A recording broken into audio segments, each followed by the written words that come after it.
علیکم دوستو، کیا آپ نے کبھی اپنے دل کی وہ آواز سنی ہے جو کہتی ہے یہ غلط ہے یا اب معاف کر دو؟ یہی وہ آواز ہے، ضمیر کی آواز، اندر کی سچائی۔ ضمیر کیا ہے؟ ضمیر انسان کے اندر کی وہ روشنی ہے جو اچھائی اور برائی میں فرق بتاتی ہے۔ یہ نہ قانون ہے نہ کوئی کتاب، بلکہ اللہ کی طرف سے دل کی ہدایت ہے۔ قرآن ضمیر کو نفس لوامہ کہتا ہے، یعنی وہ نفس جو اپنے غلط عمل پر خود کو ملامت کرتا ہے۔ اللہ نے ہر انسان کے دل میں یہ صلاحیت رکھی ہے۔ سائنس اسے مورل کمپاس یعنی اخلاقی قطب کہتی ہے، ایک نظام جو ہمیں خبردار کرتا ہے جب ہم غلط کرتے ہیں تو دل بے چین ہو جاتا ہے۔ یہی ضمیر کی آواز ہے۔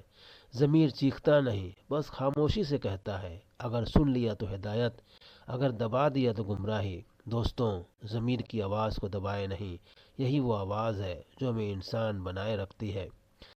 اگر ویڈیو پسند آئی ہو تو لائک، شیئر اور سبسکرائب ضرور کریں۔ اللہ حافظ۔